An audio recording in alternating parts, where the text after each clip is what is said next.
Muito boa tarde a você que acompanha o Infomoney TV. Meu nome é Marcos Mortari, eu sou jornalista aqui de política e economia e está começando mais um Conexão Brasília, com a análise política da semana. Nessa semana vamos receber aqui nesse programa Miguel Nicásio, que é cientista político e líder da Frente pela Renovação. Miguel, prazer recebê-lo, obrigado por atender esse convite. Obrigado, Marcos, é um prazer estar aqui no seu programa. Eu sou o líder da Frente pela Renovação, que é um movimento social que tenta promover, o nosso objetivo é promover uma renovação no Congresso, tanto na Casa Legislativa Federal, no Congresso, na Câmara dos Deputados, como no Senado. Nós estamos trabalhando aí com uma divulgação de uma agenda liberal, bem liberal na economia, e também vamos tentar agora, nesse próximo ano, impulsionar uma lista de candidatos, entendeu? Muito bem alinhados com a nossa agenda, entendeu? Os candidatos selecionados pela Frente pela Renovação, eles irão passar por um processo seletivo. Nesse processo seletivo, a gente quer analisar se eles estão alinhados com a agenda, será o nosso primeiro filtro, então esse alinhamento ideológico ele é fundamental. Passando esse segundo procedimento, para todos os nossos candidatos sofrerão um processo de compliance. Nós vamos querer saber quem são esses caras, se eles estão envolvidos em algum tipo de problema. E no terceiro momento, nós vamos divulgar essa lista de candidatos no momento oportuno, dado o nosso calendário eleitoral. A Frente, ela é um movimento da sociedade civil. O diagnóstico que nós fizemos é que os partidos políticos, na sua grande maioria, eles estão muito fechados dentro deles mesmos. E nós, diante desse diagnóstico, nós percebemos que seria interessante aproximar agora o eleitor do eleito, nesse momento, e mostrar para o eleitor que há uma agenda liberal que pode ser trabalhada agora nesse período eleitoral, que pode promover desenvolvimento econômico e uma sociedade mais justa. O nosso objetivo basicamente é esse. Miguel, você falou até de dificuldade dos partidos em aderir, em trazer novas figuras, condições de ingresso de novas figuras na política, embora as taxas de renovação do Congresso da Câmara dos Deputados seja relativamente elevada. Uhum. Qual que é a estratégia, então, da Frente para ingressar nos partidos? Tem algum partido específico que a Frente já está conversando? Como que está esse jogo pragmático mesmo nos partidos? A Frente ela já se aproximou de alguns partidos e alguns movimentos da sociedade civil. Para ingressar na Frente, primeiramente ele tem que estar alinhado com a agenda. Evidentemente que esse alinhamento com a agenda não é só simplesmente falar eu sou liberal, eu sou alinhado com isso. Nós temos também que ver o histórico do partido, para não pegar nenhum tipo de paraquedista que dentro de um partido, às vezes, que não é liberal, ele está se portando como liberal. De quais partidos a gente está falando nesse momento, então, a gente que estão dentro do escopo? A gente está falando de partidos como Novo, como Livres, como parte do PSDB, uma parte pequena, às vezes, que pode vir do próprio PMDB, de alguns outros partidos como o PR. E, principalmente, o nosso critério, além dessa seleção que vem dentro dos partidos, que são esses partidos, vamos dizer, a nossa agenda é uma agenda de centro-liberal, a gente quer deixar isso bem claro. A ideia principal é que as pessoas, os nossos membros participantes, nossos candidatos, estejam alinhados com essa agenda. Evidentemente que tem partidos no Brasil que ou estão muito envolvidos em casos de corrupção, que você tem uma bancada inteira envolvida em casos de corrupção, então esse partido não nos interessa, prefiro não nomeá-los aqui agora, mas também a gente se preocupa que esse candidato ele passe por um processo de compliance, como eu já disse. Ou seja, a gente fará uma investigação sobre a vida pregressa dele, sobre o passado dele, tanto no âmbito fiscal quanto no âmbito penal. A ideia é que se promova um novo tipo de liderança legislativa no Brasil, que, infelizmente, dada a nossa cultura política, Marcos, a gente tem que ter um pouco de noção e clareza que o eleitor dá muito pouca importância para o legislativo.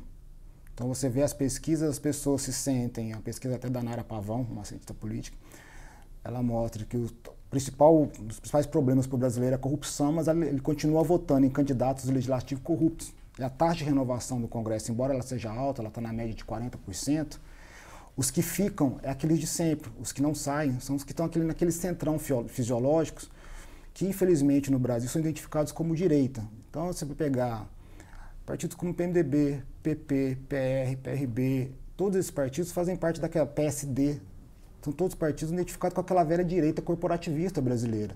Eles não estão preocupados com uma agenda liberal, com uma agenda de desenvolvimento econômico. Eles estão realmente preocupados com a estrutura partidária deles e com a manutenção do poder. Nós entendemos que esse momento, em 2018, se abre uma janela de oportunidade para se promover uma renovação. E é muito difícil, eu acho, como a dinâmica da política brasileira, querer capitanear uma agenda liberal, como tem sido tentado ao longo desses últimos anos, tendo uma base congressual que não está em sintonia com isso. Então você sempre tem resistências contra a privatização dentro do Congresso, você sempre tem resistência contra qualquer tipo de marco regulatório muito mais liberal. A ideia é essa. Por quê? Porque esse tipo de congressista, ele se alimenta e ele participa de forma muito ativa dessa distribuição de cargos e emendas feitas aleatoriamente, sem nenhum critério técnico, deixando o cidadão brasileiro refém de uma política fiscal, como a gente está vendo aí nos últimos anos, extremamente danosa, que causou inflação, que causou uma série de problemas. Eles participaram desse problema, eles são parte desse problema, e de alguma maneira eles não abrem participação para novas lideranças. Tem que falar que o nosso partido tem um caciquismo muito antigo. Vamos pegar o exemplo, assim, um exemplo muito claro do PTB, do Roberto Jefferson, um partido que tem aí um líder do PTB nacional, que é o Roberto Jefferson, há muitos anos nesse partido, a liderança. Embora ele já tenha sido condenado, ficado preso, ele continua líder do partido. Isso parece que não é um problema. Eu acho que isso passa uma mensagem, uma imagem de sociedade muito conivente com práticas não corretas da vida política, não compromissadas com a ética. Esse é o nosso principal ponto. Um dos pilares da Frente pela Renovação é a integridade. Nós acreditamos numa sociedade mais íntegra. Se você assistir qualquer jornal do canal aberto, você vai ter pelo menos metade deles. A gente fez uma mensuração de 60% das notícias são casos de corrupção. E embora a Lava Jato tenha efetivamente resolvido parte do problema, prendendo pessoas poderosas, empresários envolvidos em corrupção e políticos, ainda há um espaço muito grande de construção dessa agenda da ética na política. Os partidos têm que começar a perceber que a sociedade está muito mais atenta a isso. Agora, Miguel, você falou um pouco dessa questão de fundo que nasce à Frente pela Renovação. Como que o senhor observa essa reforma política que foi aprovada no Congresso, que vão ser as regras que vão servir, a maior parte delas, para essa eleição já? Já não tem mais financiamento privado de campanha, o financiamento vai ser público, majoritariamente, né? Tem financiamento de pessoa física também, aliado a essa questão do caciquismo, quer dizer, você não tem, quem está querendo entrar na política, ingressar, não tem recursos, tem muita dificuldade de conseguir buscar recursos devido à falta de democracia interna nos partidos. Enfim, como que você está enxergando essa equação toda para essa eleição? Eu acho que essa pequena reforma política que foi feita agora, no último ano, ela tem que ser entendida num quadro maior. Primeiro, o Eduardo Cunha tentou passar um distritão, que deixaria o sistema muito mais fechado e com uma rotatividade, com uma taxa de renovação menor. Era um sistema que, se eu não me engano, você tinha, acho que em países da Ásia, era um sistema pouquíssimo usado e pouco experimentado. Diante da resistência que houve do distritão e o problema que trouxe o financiamento privado de campanha que a Lava Jato mostrou, porque o problema não é o financiamento privado, talvez o problema é a falta de transparência dele. Se optou pelo financiamento público, mas se você olhar bem, é um valor extremamente abusivo, de 1 bilhão e 600 milhões para financiamento de campanha, vindo diretamente do contribuinte, no momento que a gente tem crise de financiamento de saúde e de educação. Então, talvez essa solução, que aparentemente possa ser bem intencionada, eu acho que ela não resolve o problema, ela coloca o problema em outro local. E de outra forma, quem vai controlar a porteira desse dinheiro? Vai ser os caciques de sempre. Então o sistema ele vai fechar ainda mais para dentro dele. Por isso que nós, da Frente, nós falamos que, no geral, a Frente pela Renovação, a gente tenta trabalhar como sendo um Uber, um aplicativo de transporte, e ao mesmo tempo os partidos são táxis. Eles são fechados, eles pensam nos interesses deles. Não está pensando ali no interesse do consumidor ou do eleitor, ou do próprio novo postulante da política. Eles continuam fechados.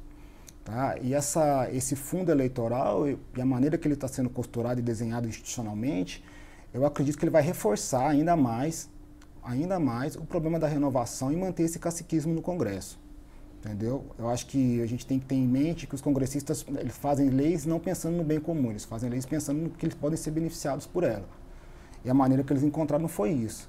Sem contar que da maneira que foi desenhado esse fundo eleitoral, o que se tem se aventado é que talvez partidos ligados ao crime organizado ou na outra ponta, muitos grupos de igreja vão ser muito beneficiados no âmbito da doação, enquanto os partidos que não vão ter esse tipo de acesso vão ficar restritos ao fundo. Então era uma coisa para ser mais bem pensada e debatida na sociedade do que da maneira que foi feita. Você vai mudar um marco regulatório tão importante, mexendo com o direito político das pessoas, notadamente eu acho que elas deveriam ter chamadas para o debate e ter mostrado melhor as consequências, que é o grande problema do Brasil e uma das propostas da frente, é debater melhor esses problemas do que trazer soluções prontas sem pensar muito bem nas consequências. Eu acho que isso talvez seja um dos principais problemas do Brasil hoje. São soluções muito top-down e um pouco bottom-up, entendeu? Uhum. Agora, Miguel, mudando um pouquinho de assunto, claro, para abordar um pouco da semana também política, claro. A semana que vem vai ser uma semana muito importante, uma das datas mais relevantes para esse começo de ano, pensando em processo eleitoral, é o julgamento do ex-presidente Lula, o julgamento do recurso dele no Tribunal Regional Federal, lá na 4ª Região, lá em Porto Alegre. Quais são suas expectativas e como isso pode mexer com todo o cenário eleitoral, pensando nas eleições presidenciais e também nas outras eleições para governadores, para deputados e senadores, enfim, toda a estratégia eleitoral, como isso envolve? Primeiramente, eu acho que o Lula ele tem que ser entendido como um player que ele desequilibra o mercado eleitoral, porque ele tem um poder de alavancagem muito alto. Se você perceber as pesquisas dos últimos 1 ano e meio, 2 anos, ele sai de 30% e ele vai aumentando o escopo eleitoral dele, chegando quase em 40% agora.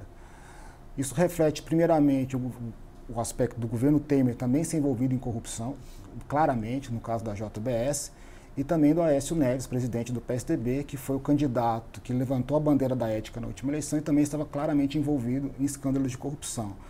Mas você acha que é a corrupção que está mexendo com esses índices? Eu acho que... O presidente está respondendo um processo de corrupção. Não, mas eu vou só fechar claro, a minha linha. Nesse sentido, então, o Lula ele conseguir uma vantagem eleitoral e isso ele está capitalizando agora, durante esse processo judiciário, nesse recurso. Você vê que o PT está mobilizando uma base, com um discurso extremamente raivoso, para falar o mínimo, para não dizer extremista. E eu acredito que agora, no dia 24, no dia do julgamento do Lula, é difícil prever o que o judiciário vai... Eu seria muito leviano falando para onde o judiciário vai caminhar nesse sentido. Eu aposto que talvez pela condenação. Mas nós temos que entender que ainda ele pode subir para STJ e para STF. Então, é um julgamento que ele pode se estender possivelmente, sei lá, outubro, novembro até janeiro. Tem alguns analistas jurídicos que estão falando que esse julgamento pode ir até janeiro, fevereiro. Então, já vai passar a eleição. Então, o Lula ficaria respondendo o processo e também, talvez participando da eleição. É difícil a gente saber como que o STF vai se comportar no caso de um recurso chegando lá da condenação do Lula. O STF ele tem se comportado, ele não tem uma jurisprudência muito solidificada ainda a esse respeito. Você tem desde o caso do Aécio, que foi decidido basicamente no STF, capitaneado pelo Gilmar Mendes, que eu acho de uma maneira um pouco, não diria leviana, mas muito leniente com o contexto político do momento. Ele faz uma justificativa técnica, um pouco discutível, mas está no papel dele. E a respeito do Lula, se ele for condenado e não deseja participar, nós temos que ter em mente que, mesmo assim, ele tem uma taxa de transferência de votos de 40% na média. Então, ele continua sendo um grande player. Quem que poderia substituir o Lula, os quadros do PT? Se fala do Haddad, do Jacques Wagner e do próprio Ciro Gomes. Eu acredito que o PT não invista na campanha do Ciro Gomes, dado o perfil dele. Ele tem uma relação muito tensa com o PT. O Haddad, ele está pontuando muito baixamente na pesquisa, 7%. Talvez seja mesmo o Jacques Wagner, que vai ter uma rejeição baixa, ele não está aparecendo muito, não está apanhando ainda. Agora vai ser isso, vai ser briga, vai ser o jogo, né? Como é que o Lula, se ele consegue capitanear? Temos que lembrar que o Lula ele foi o cara que elegeu o Haddad, que era um cara pouco conhecido em São Paulo, né? Ele tinha sido ministro, ele tinha um históricozinho, mas o Lula conseguiu colocá-lo aqui numa cidade que tinha uma rejeição grande ao PT na época, e conseguiu eleger a Dilma, que era uma candidata que tinha uma dificuldade imensa de falar, de se mostrar viável. Então, assim, eu acredito que ele ainda continua um player forte nessa eleição, seja condenado ou seja absolvido. Entendeu? A prisão, uma eventual prisão de Lula poderia interferir mais e tem alguns parlamentares que a gente ouve até que não são do PT, são, quer dizer, opositores ao PT, até tucanos alguns, que temem um pouco um cenário de eventual prisão de Lula por conta de qualquer desdobramento social, levando em consideração ainda o impacto aí da figura do ex-presidente Lula. O senhor considera esse cenário factível nesse momento? O judiciário brasileiro ele tem tomado decisões às vezes um pouco extemporâneas. Ele pode ser condenado e não ser preso. Isso está no horizonte de possibilidades. Eu acho que talvez essa possibilidade seja mais plausível nesse momento. Ele ser condenado, mas não ser preso. Se ele não for preso, ele vai continuar em campanha. Seja para ele, seja para um terceiro do PT. No caso de uma prisão, eu acredito que vai gerar uma certa tensão social, sim. A base do PT ela é uma base que ela desidratou muito, por vários motivos, até durante o governo do PT, mas ela é muito aguerrida e ela é muito combativa. Então, assim, pode ser que a gente tenha algum nível de tensão social, inclusive entre grupos que apoiam o PT e grupos que são contrários. O Brasil está vivendo um momento de extrema polarização e é um cenário em aberto, né, Marcos? Outro assunto que dominou a agenda durante esse recesso parlamentar foi a tentativa de nomeação de Cristiane Brasil, deputada federal do PTB do Rio de Janeiro, ao cargo de ministra do Trabalho. O presidente Michel Temer, em um acordo com Roberto Jefferson, depois de uma tentativa de nomeação frustrada por José Sarney, resolveu nomear Cristiane Brasil, mas não contava com uma má vontade do judiciário, digamos assim, né, de aceitar liminares, emitir liminares para evitar que essa nomeação ocorresse, né? Teve isso em primeira instância, segunda instância também andou, e o presidente ficou numa situação de medo de enviar para o Supremo Tribunal Federal durante o recesso por não saber exatamente o que a Carmen Lúcia poderia fazer com isso. Como que você, que observa a política também sobre essa ótica um pouco da ética, da transparência, vê esse episódio envolvendo Cristiane Brasil e os seus desdobramentos? Eu vejo, Marcos, que o governo Temer ele não tem nomeado ministro, ele tem nomeado problemas. Então, desde o começo, eu posso falar de vários casos aqui. Teve o caso do Gedel, teve o caso do próprio Jucá, teve um caso, se eu não me engano, trocou 15 ministros já, durante o governo Temer já, que foram nomeados, saíram por questões éticas ou questões eleitorais. No caso da Cristiane Brasil, o que se mostra é um governo desesperado, porque ele vendeu, logo após o processo de impeachment, que ele ia trabalhar em duas frentes, na melhoria da gestão pública, né, e apoio e num conjunto de uma agenda de reformas. Tem a reforma trabalhista e a reforma da Previdência. Após a delação da JBS, você vê que o governo Temer ele vai gastar todo o capital político para segurar o próprio Temer. Então, na última denúncia, o Temer teve 251 votos para se manter no poder. Ele vai precisar de 308 para aprovar a reforma. Isso tem que estar muito claro para as pessoas. E para conseguir esses votos, ele tem que segurar onde ele pode. O PTB tem 16 deputados. E o Roberto Jefferson, ele é um líder partidário que joga de forma muito pesada. Ele não vai ceder. E eu acho que o medo do governo de subir para o STF ou para o STJ, principalmente no STF, não é que a Carmen Lúcia decida alguma coisa, é que ela não decida. E esse problema vai se arrastando até o final de outubro. O STF pode não se decidir sobre isso agora. Ele já fez isso, inclusive.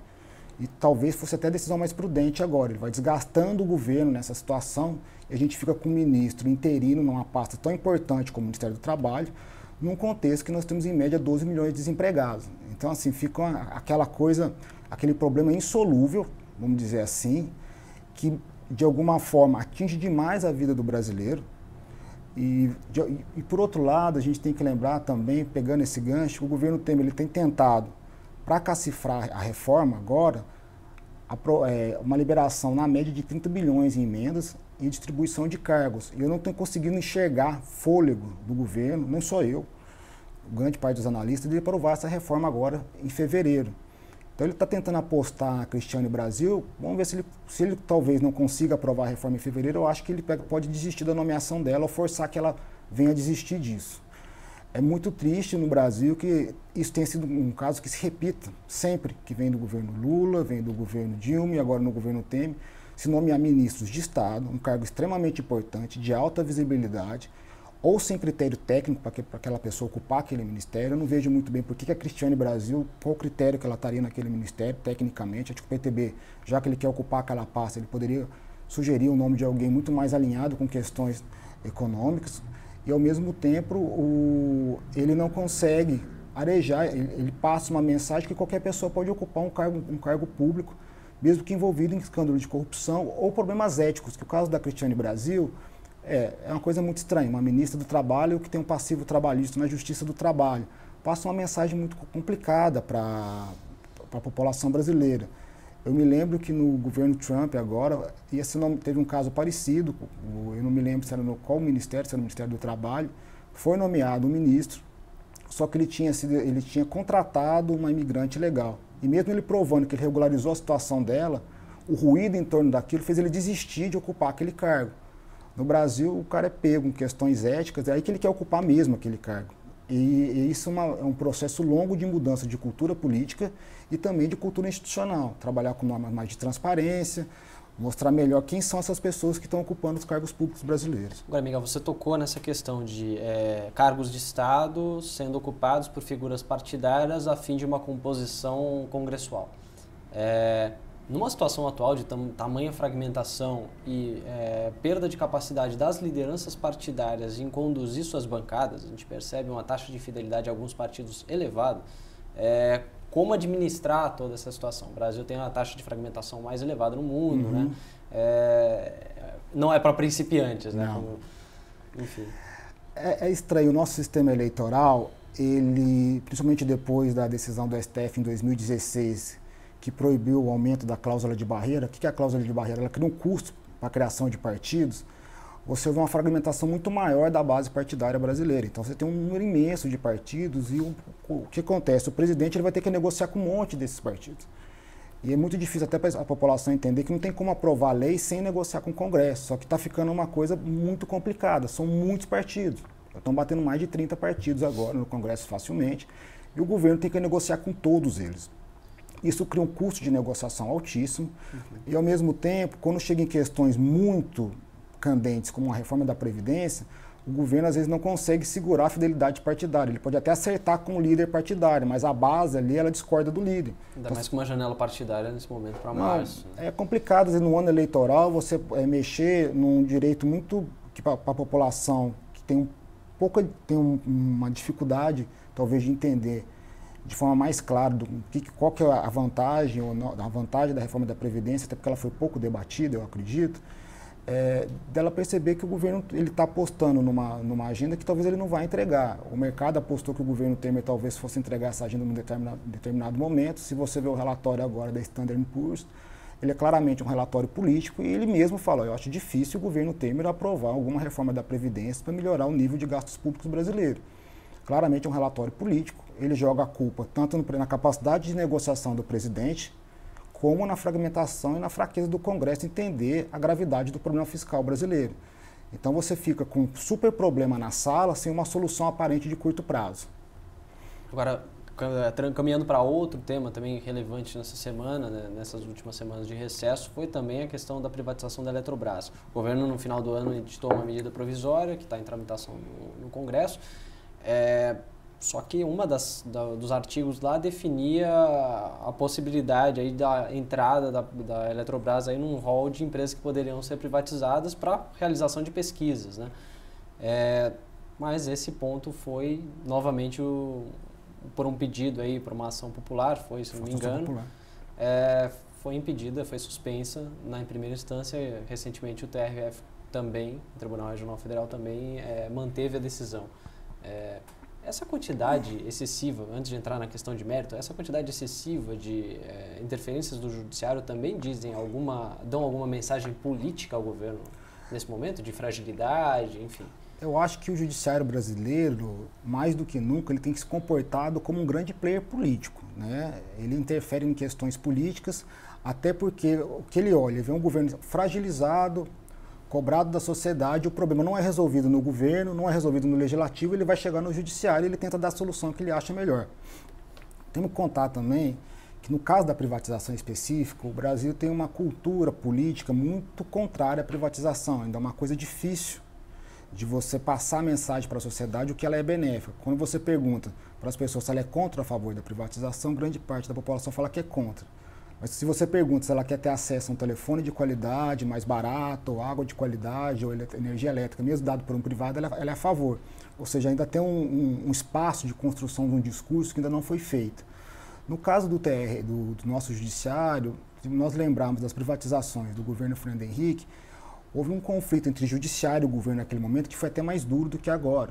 Todas as privatizações que aconteceram no governo Fernando Henrique, elas terminaram no STF.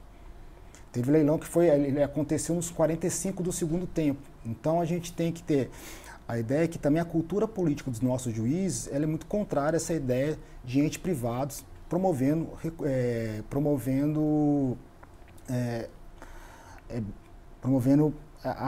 que eu vou dizer, a tutela de bens econômicos, vamos falar assim. Então, houve uma resistência à privatização da Vale, houve uma resistência lá atrás, a primeira privatização da Eletrobras, quando ela abre capital, e agora isso acontece de novo. Eu acho que o Judiciário quer segurar o governo Temer para ver se o próximo governo consegue negociar isso melhor com a sociedade, o que é uma pena, porque o plano de recuperação da Eletrobras, que começou agora nesse governo, ele realmente foi muito salutar. Eles conseguiram fazer um diagnóstico muito claro da situação. No governo Dilma, você tinha uma cobrança de R$ 35 por megawatt-hora, quando ele valeria por preço de mercado a R$ 110, então o governo estava cobrindo essa diferença. Isso gerou uma série de discrepâncias no mercado.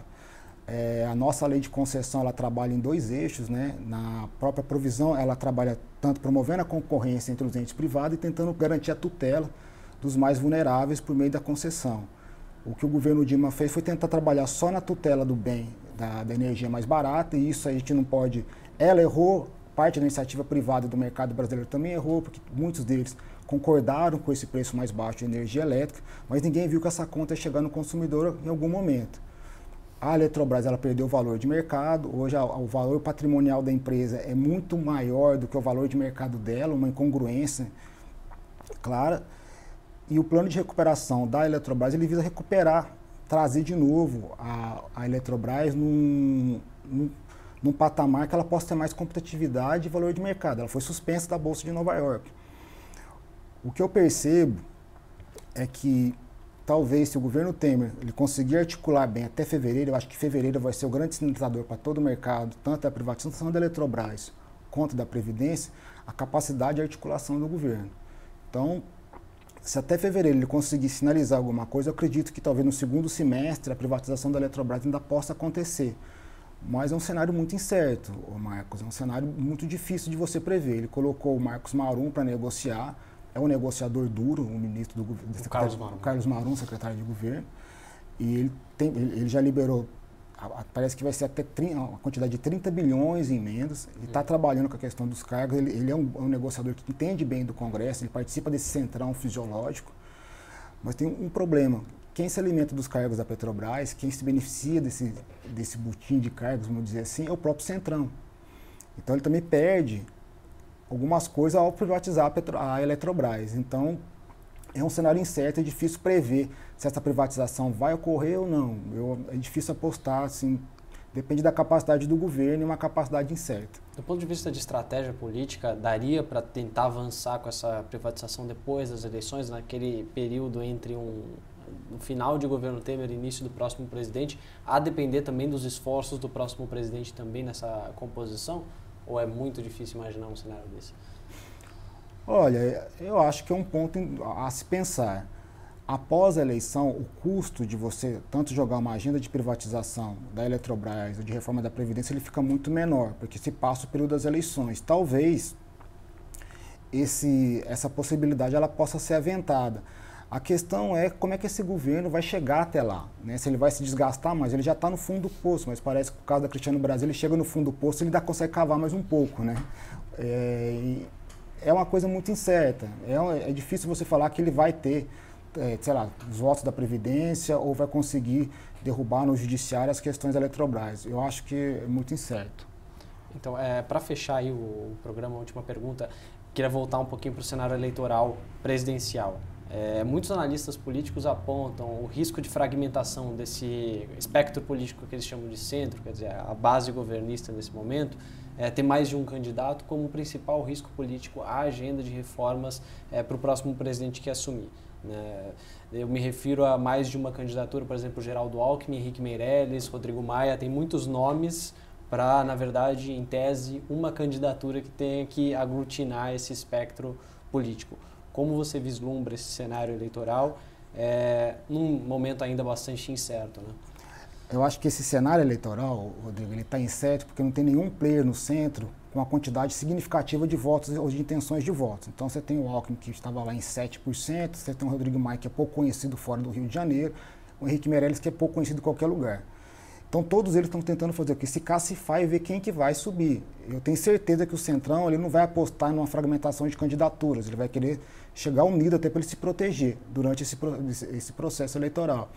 Nós temos que lembrar que nas últimas eleições presidenciais o PMDB foi um super player que ajudou na reeleição de presidentes, porque ele tem uma base eleitoral muito grande, ele tem muitas prefeituras, ele tem muitos deputados estaduais, muitos vereadores que funcionam como cargos eleitorais durante o processo de eleição presidencial.